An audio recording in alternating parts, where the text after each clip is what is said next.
কত সাদাসাদি করেছি তাদের মধ্যে আমার গয়নাগুলো বিলিয়ে দেওয়ার, তারা কোনোদিন কানে তোলেনি। যে জিনিস চাইলেই পাওয়া যায় তারা চুরি করতে যাবে কেন? বেশ, আমরা সব চাইলেই পেতে পারি, তাই আমরা চুরি করতে পারি না, এটাই তোমার মনে হয়েছে, তাই তো? আর লাজু গরিব, ওই বাড়ির বাইরে থেকে এসেছে, তাই ওর নামটা তোমার ভেবে নেওয়াটা খুব কনভিনিয়েন্ট, তাই তো? আমি আমার এটা বিশ্বাস করতে খুব কষ্ট হচ্ছে যে তুমি পুরো বিষয়টা উপর উপর দিয়ে দেখে একটা সিদ্ধান্ত নিয়ে নিচ্ছ। তুমি তো এমন নও। কেন তুমি মায়ের কথাটা তো ইজিলি মেনে নিচ্ছ? কি করবো দিদি ভাই, আমাদের বাড়ির কোনো সদস্য এমনটা করেছে এটা আমি মাথাতেও আনতে চাই না। আচ্ছা, তোমার আর সত্যি কাউকে সন্দেহ হয় না? এই বাড়িতে লাজু ছাড়া আর দুজনে আছে যারা এই বাড়ির রক্তের সম্পর্কে কেউ নয়,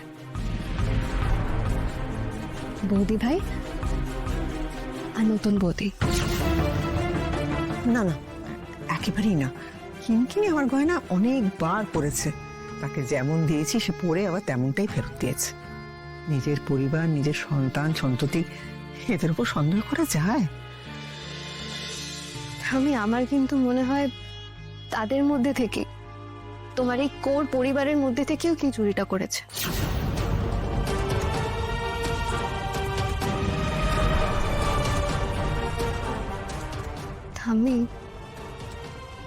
তুমি কিন্তু যথেষ্ট বিচক্ষণ, যথেষ্ট বুদ্ধিমতী। তুমি এরম এড়িয়ে গেলে হবে না কিন্তু। তুমি আমাদের সবাইকে এতকাল উপযুক্ত পরামর্শ দিয়েছো, গাইড করে গেছো। প্লিজ প্লিজ একটু ভালো করে ভাবো, কে হতে পারে,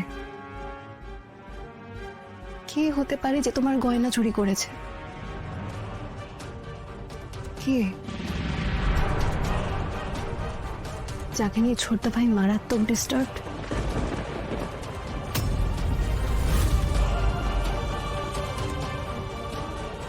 বলতে চাচ্ছিস কি তুই? এই মুহূর্তে যে নামটা তোমার মনের মধ্যে উকি দিল, আমি তার কথাই বলতে চাইছি ঠাম্মি।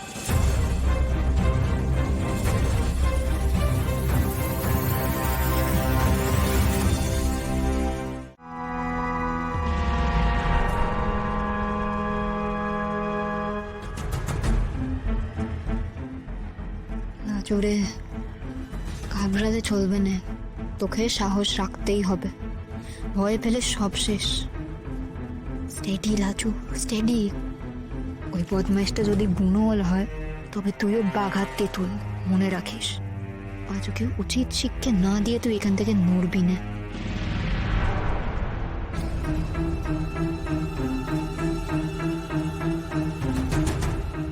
স্যার, আমি এগোচ্ছি, আপনারা নজর রেখেছেন তো?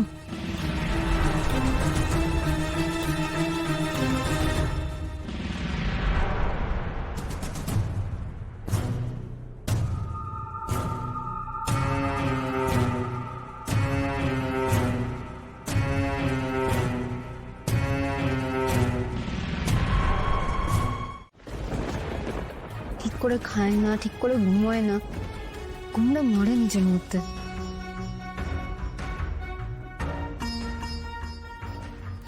এমন ভাবে বেঁচে থাকবে কি করে মানুষটা? যদি ও উল্টো পাল্টা কিছু করে ফেলে, তুমি নিজেকে ক্ষমা করতে পারবে তো? একটা মানুষ যাই ভুল করে থাকুক না কেন, ওর বেঁচে থাকার অধিকার আছে নাকি?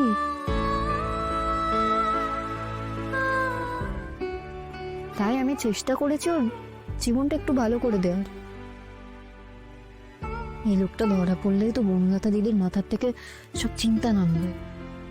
তোমাকে না বাকি সবাইকে নিয়ে ভাবতে হবে না, তুমি একটু নিজের কথা ভাবো। তুমি যার ভালো করার চেষ্টা করছো, নিজেকে বিপদে ফেলে সে কি করছে? হ্যাঁ, সে তোমাকে ফাঁসিয়ে জেলে পাঠাতে চেয়েছে। রাজু, বনলতার জন্য না তোমার আজ বাদে কাল মাথায় ছাদ থাকবে না। তখন তুমি কি করবে? হ্যাঁ, কোন বনলতা দিদি তোমাকে বাঁচাবে? সে বাঁচাতে পারবে না বলে আমি তার জন্য কিছু করবো না?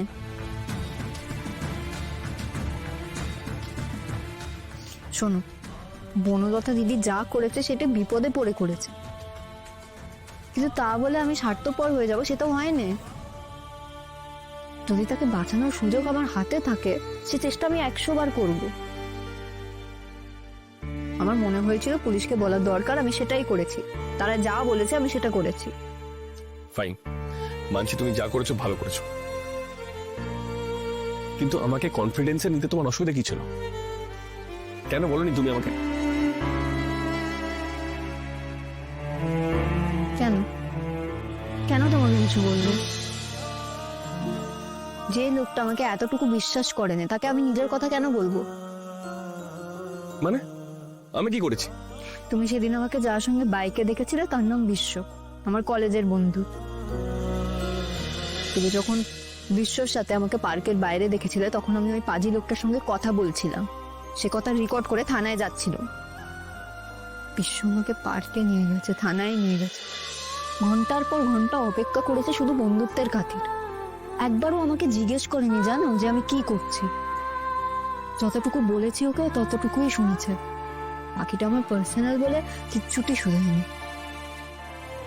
আর তুমি আমাকে অন্য কারোর সঙ্গে দেখে তোমার প্রথম কি মনে হলো? আমি প্রেম করছি ঘুরে ঘুরে। একবারও মনে হলো না তোমার কেন লাজু এমন অসময় এদিক ওদিক ঘুরছে? সেটা আমাকে একবারও শুধু জানো তুমি?